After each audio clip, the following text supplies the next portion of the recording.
lagi hadis yang lain lagi yang berbunyi la tunqadanna ural islami urwatan urwatan fa kullu man takhadat urwatun tashabbatha an-nas billati taliha fa awwaluhunna naqdan al-hukmu wa akhiruhunna as-salah. Nabi bersabda, tali ikatan Islam ini akan terurai satu simpul demi simpul. Bila satu simpul terurai, manusia bergelayutan pada simpul berikutnya, terurai lagi, gelayutan pada simpul sisanya. Terus kata Nabi menjelaskan, simpul yang paling awal terurai apa? Urusan hukum. Sedangkan simpul yang paling akhir terurai adalah urusan salat. Sejak 100 tahun yang lalu, negeri-negeri kaum muslimin sadar tidak sadar, sengaja tidak sengaja, direncanakan maupun tidak, pelan tapi pasti melepaskan simpul Islam ini. Dimulai dari simpul hukum. Tidak ada negeri muslim lagi yang memberlakukan hukum Islam, hukum sekuler, hukum bikinan manusia yang diberlakukan. Tidak ada negeri Islam yang memberlakukan politik Islam. Politiknya politik kedaulatan di tangan selain Allah Ta'ala, sesuatu yang gak dikenal dalam ajaran Islam. Ekonominya ribawi, budayanya budaya hedonis, budaya asing sekali, di mana tanggal 14 Februari umat Islam ikut meramaikan Valentine's Day, tanggal 31 Desember meramaikan malam tahun baru dengan cara-cara mereka. Di bidang pendidikan kita menjadi pendidikan yang sekuler. Di bidang medis ya sudah tidak ada lagi semangat tibun nabawi, pengobatan dengan cara Nabi, tapi bangga sekali ngekor kepada medis barat. Dulu para tabib kalau berhasil menyembuhkan pasien, dia akan mengingatkan pasiennya, alhamdulillah Allah telah menyembuhkanmu ya, dia tidak mengatakan aku yang menyembuhkan kamu, tidak. Tapi dokter sekarang berani mengatakan, Pak maaf, hasil diagnosa jantung Bapak menunjukkan umur Bapak tinggal 3 bulan. Playing God, bermain seolah-olah Tuhan dia. Makanya sekarang banyak dokter yang ucapannya kayak sabda Nabi bagi sebagian besar orang. Na'udzubillah min dzalik. Di bidang militer, nggak ada lagi negeri kaum muslimin yang militernya ruhnya ruhul jihad. Bahkan jihad itu alergi di kalangan militer. Militer yang paling alergi dengan jihad. Ini semua sudah terjadi, saudaraku rahimakumullah. Cuman yang paling memprihatinkan, rupanya Anda dan saya harus sampai menyaksikan simpul terakhir terurai, yaitu simpul salat. Dalam sejarah, sekalipun taun, wabah yang terjadi dahulu kala di dunia Islam begitu dahsyat. Anda tahu taun dulu kalau terjadi orang baru kena paginya ketularan bintil-bintil, sorenya meninggal, Pak. Kalau sekarang orang di swab positif, sekian belas hari dia isolasi mandiri, kemungkinannya 2, kemungkinan sembuh, kemungkinan mati. Persentasenya berapa? Sembuh 80%, Pak, mati 3%, kecil sekali. Bukan berarti kita menganggap ringan nyawa orang, tidak. Cuman saya ingin menggambarkan betapa taun dahulu lebih dahsyat daripada yang so-called pandemi yang lebih cocok disebut plandemi ini. Direncanakan ini, Pak. Yang karenanya kalau kita lihat sejarah, sekalipun dahsyat taunnya dahulu kala, nggak ada cerita, Pak, sholat berjamaah berubah tata cara pelaksanaannya, nggak ada. Kenapa kita harus berubah? Dan saudaraku rahimakumullah, kami cuma mengingatkan beberapa pesan dari Nabi SAW tentang sholat ini. Yang pertama, Nabi mengatakan, sallu kama ra'aitumuni usolli. Sholatlah kalian sebagaimana kalian melihat aku sholat. Ini sudah kata mati, Pak, ini kunci, Pak, kunci ini.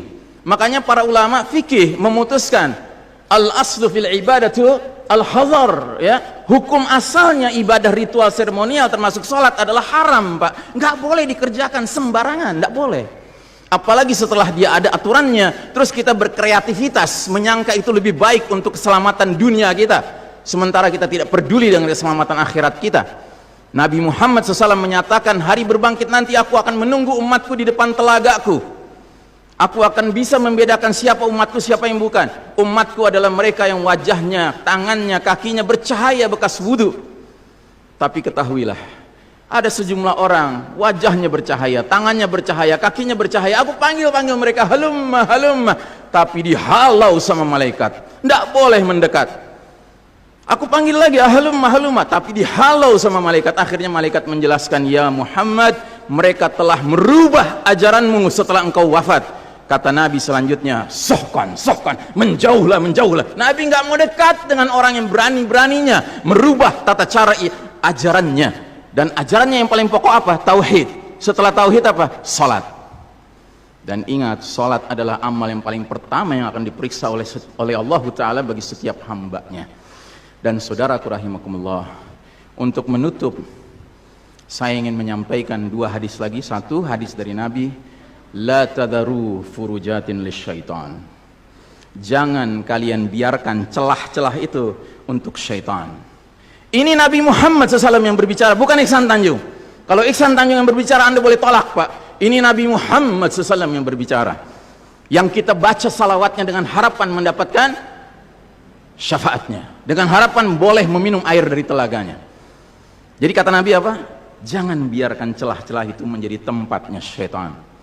Hari ini tidak sedikit masjid bahkan memuliakan syaitan, memberi tanda di mana syaitan hendaknya berada. Nauzubillahi min dzalik. Mau jadi apa kita, Pak? Mau jadi umat seperti apa kita? Ini adalah simpul terakhir, saudaraku. Kalau sampai simpul terakhir ini kita relakan lepas, sudah tidak ada sisanya ajaran ini di muka bumi. Karenanya saudaraku rahimakumullah, bagi saya urusan sholat berjamaah dan tata caranya ini bukan urusan pilihan fikih, Pak. Ini urusannya adalah urusan dengan musuh Allah Ta'ala. Nabi Muhammad SAW ini terakhir, hadis yang terakhir, kata Nabi SAW, innal yahuda qad sami'u dinahum. Sesungguhnya Yahudi sudah bosan dengan agama mereka. Wa innahum qaumun hasadun. Dan mereka adalah kaum yang sangat hasad kepada kita umat Islam, terutama dalam 3 perkara. Satu, raddis salam. Kebiasaan kita umat Islam kalau ketemu saling ngucapin assalamualaikum, dibalas waalaikumsalam. Itu Yahudi nggak senang, Pak. Yahudi tidak senang melihat umat Islam berukhwah Islamiyah. Yahudi nggak senang umat Islam kalau ketemu saling bersedekah dengan senyum, makanya dibikin aturan begini, nggak kelihatan senyum kita. Yahudi nggak senang kita ketemu, kata Nabi, jabat tangan, rontok dosa-dosa. Maunya mereka begini saja jabatan tangannya. Dari mana ini semua? Yang kedua, mereka hasad sama kita dalam urusan apa? Iqamatis sufuf, dalam tata cara kita menegakkan saf kita. Ingat, Pak, saf dikatakan tegak syaratnya 2. 1 lurus, 2 rapat. Bukan hanya lurus tapi renggang-renggang, atau rapat tapi meliuk-liuk. Tidak, harus dua-duanya lengkap. Sehingga Nabi sampai bertanya, kenapa kalian gak bersaf seperti malaikat di hadapan Allah? Para sahabat bingung, bertanya, bagaimana malaikat? Kata Nabi, mereka mendahulukan saf awal dan mereka saling rapat satu sama lainnya. Jadi Nabi itu bangga kalau umat Islam sholatnya seperti para malaikat di hadapan Allah Ta'ala. Harusnya itu menjadi kebanggaan kita juga. Dan harusnya kita tersinggung kalau ada pihak yang berusaha untuk mengacak-acaknya. Dan yang terakhir, yang ketiga, Yahudi itu hasad sama kita dalam urusan apa? Dalam urusan umat Islam, di belakang imam salat wajibnya mengucapkan amin. Makin keras suara amin itu, makin geram mereka. Karenanya mereka bikin aturan, sempat 2 bulan masjid ditutup sama sekali, nggak terdengar suara amin dari jamaah karena nggak ada yang boleh ke masjid. Tapi sekarang setelah dibolehkan, masjid yang bisa muat 2000 orang, cukup 500 orang, cukup 700 orang. Supaya apa? Sekurang-kurangnya aminnya bisa berkurang. Maka sekarang pertanyaan besarnya adalah, untuk siapa kita sholat? Liman nusalli? Lillahi aw lihaula? Atau untuk mereka? Inna salati wa nusuki wa mahyaya wa mamati lillahi rabbil alamin. Mudah-mudahan apa yang saya sampaikan tidak membuat bapak dan ibu makan nggak kenyang, tidur nggak nyenyak, tetapi semakin sadar betapa kita sedang hidup di era penuh fitnah di akhir zaman, dan musuh-musuh Allah sedemikian sistematis, sedemikian terencananya membuat kita sadar tidak sadar meninggalkan din kita.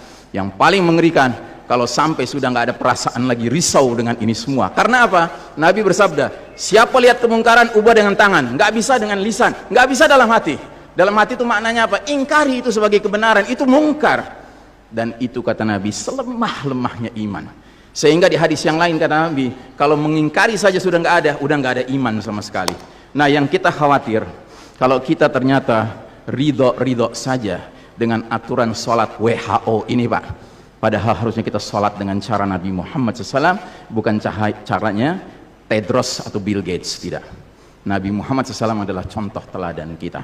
Mohon maaf kepada pengurus masjid, saya tidak memenuhi janji 15 menit, tetapi lebih sedikit.